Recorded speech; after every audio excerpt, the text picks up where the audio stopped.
Despoliaverunt teum, et abierunt semivivo relicto.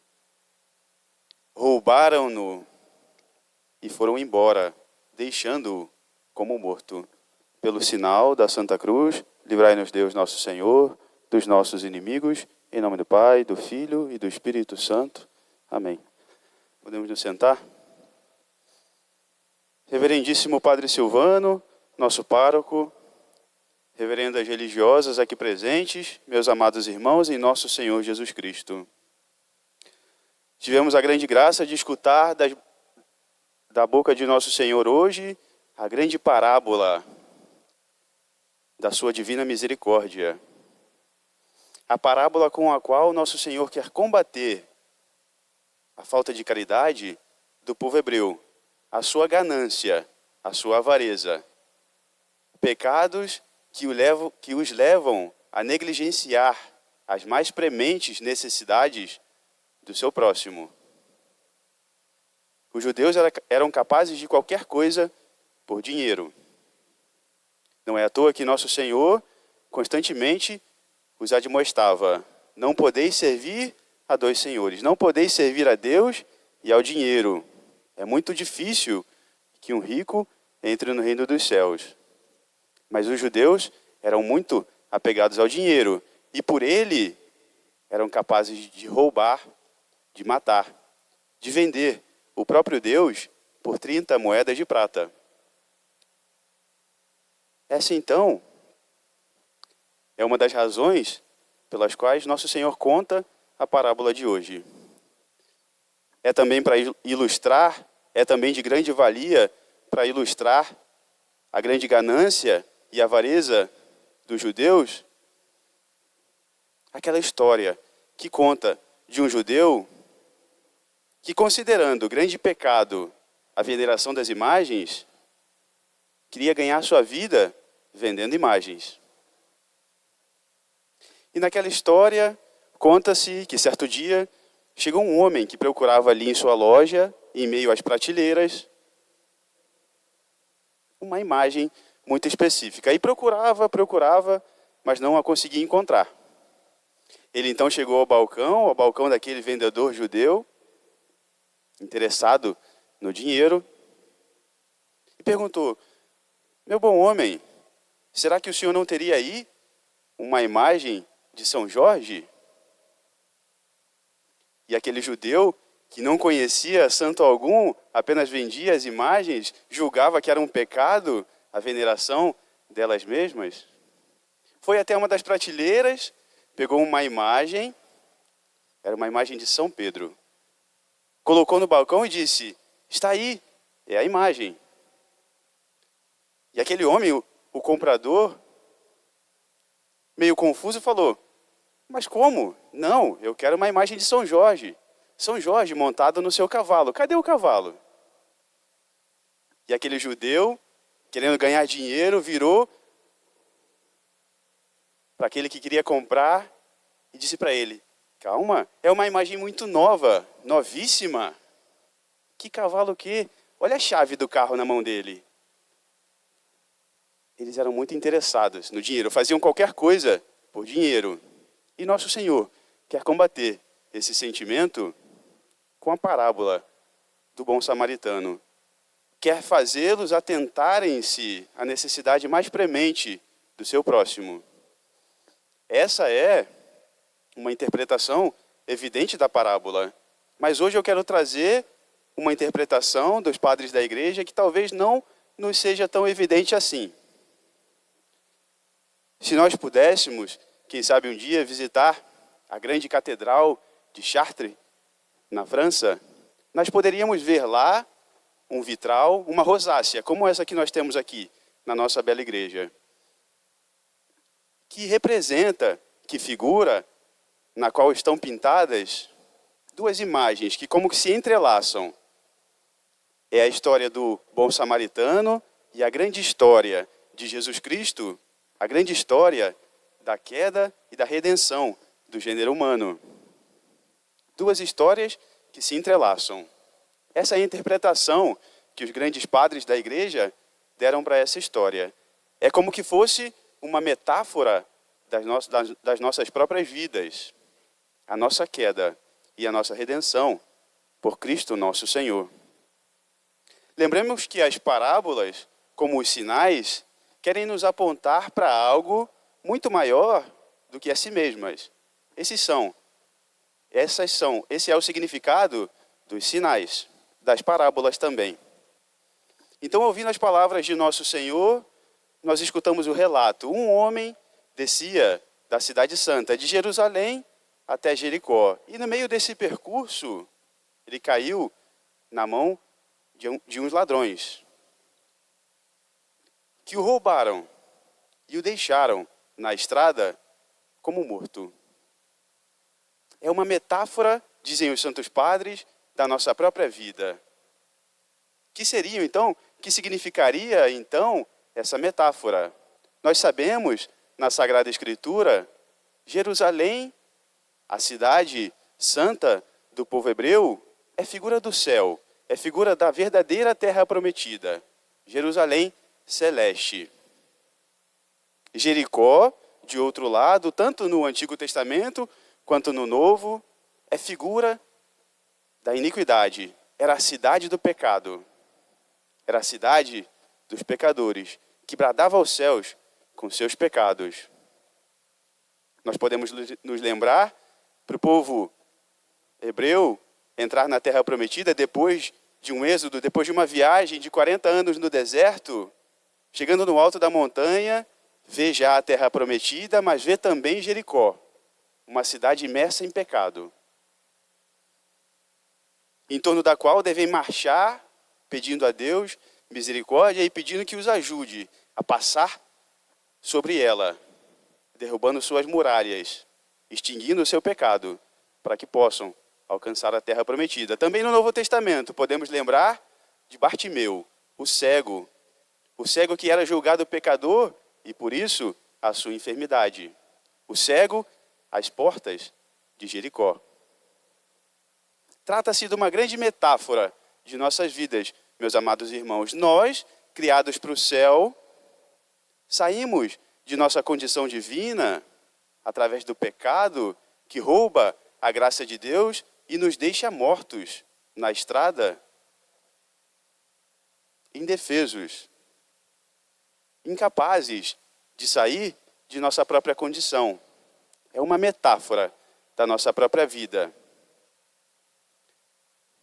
Acontece que então, enquanto estamos nessa condição na qual nos pusemos, por conta do nosso próprio pecado, que nos roubou a graça de Deus, a vida divina, passam dois homens, um levita e um fariseu, como que figuram todas aquelas realidades humanas, nossas conterrâneas, realidades materiais, nas quais nós colocamos todas as nossas esperanças de felicidade e salvação. O fariseu e o levita, o sacerdote e o levita, ali figuram as nossas esperanças de salvação no sucesso, no dinheiro, nos bens materiais, na satisfação de nossas sensualidades. Todos esses bens incapazes de satisfazer e de nos tirar da nossa condição de pecado, incapazes de nos tirar da nossa condição indefesa. Nós sabemos, meus amados irmãos, o pecado é como uma enfermidade, e quem sofre ou já sofreu uma enfermidade grave sabe o que é ter a sua autonomia roubada de si. Quem sofre, o pecado é como um vício, quem sofre de um vício, seja ele as drogas, ao álcool, ou mesmo a pornografia, quem sofre de um vício sabe que é incapaz de sair dele por conta própria. E por isso, coloca suas esperanças nos seus conterrâneos, nas condições materiais, nas coisas desse mundo. Não, meus amados irmãos, continua a história de nosso Senhor, ele fala: aparece então um samaritano, um estrangeiro, um forasteiro. Sabemos que os judeus consideravam os samaritanos, que eram mestiços, uma parte que se misturou entre os pagãos do povo hebreu, e se miscigenaram. Para eles, aliás, para os judeus, eram considerados piores que os leprosos, por causa de sua infidelidade. Aparece então esse samaritano, o único que se compadece da condição daquele judeu, daquele viajante que caiu de Jerusalém, no caminho até Jericó. Vem esse samaritano, compadece-se dele, desce de sua montaria e trata dele com um pouco de vinho, com um pouco de azeite. Quem é esse samaritano, senão só Jesus? Esse que desce da cidade santa, esse estrangeiro que vem do céu e que se compadece da nossa condição, deixados como mortos à beira do caminho. Esse mesmo, o qual nós desprezamos com os nossos pecados, se compadece de nós. Deita um pouco do vinho derramado do seu sangue na cruz e trata das nossas feridas. Esse é o bom samaritano. E a história continua, esse samaritano tratando das feridas daquele homem, tratando das nossas feridas, leva-nos a uma grande hospedaria. Ele, que quando veio ao mundo, estrangeiro que era, não pôde encontrar sequer um lugar para si, leva-nos a uma hospedaria. Paga ali o preço necessário e mais do que o necessário para que tome conta daquele judeu. E continuando o seu caminho, espera encontrá-lo de novo, são e salvo, para continuar seu caminho, até de volta a Jerusalém. Trata-se, meus amados irmãos, do caminho que nosso Senhor faz, trazendo-nos a grande hospedaria da Santa Igreja. Paga o preço dos nossos pecados na confissão e, além dele, paga o preço para que aqui nós sejamos bem cuidados, tratados, restituamos a nossa saúde, a vida de nossas almas, e onde na Sagrada Comunhão espera encontrar-nos novamente, restaurados na nossa saúde, para levar-nos de volta para Jerusalém Celeste, a terra prometida, a verdadeira terra prometida. Esse é o grande significado místico da metáfora de nossas vidas na parábola do bom samaritano. O pecado, meus irmãos, tira-nos a vida divina, deixa-nos como mortos. Despoliaverum teum etabierum, semi-vivo relicto. Roubaram-nos e nos deixaram como mortos. Esses são os frutos dos nossos pecados. Mas o grande bom samaritano, nosso Senhor, estrangeiro, expulso de nossas vidas com nossos pecados, vem tratar-nos com o sangue derramado do alto da cruz, com o óleo que deita para aliviar nossas feridas nos sacramentos da igreja, o óleo com o qual fomos ungidos no batismo, na crisma, na unção dos enfermos. Oferece-nos o vinho que nos cura as feridas na Sagrada Comunhão e nos traz a hospedaria, que é a igreja, onde seremos tratados até o fim dos tempos, quantas vezes quisermos, quantas vezes nos ferirmos, para estar com Ele novamente na Jerusalém Celeste. Meus amados irmãos, todos nós, infelizmente, sofremos essa mesma condição. Estamos imersos na nossa condição de pecado, de enfermidade, de vício.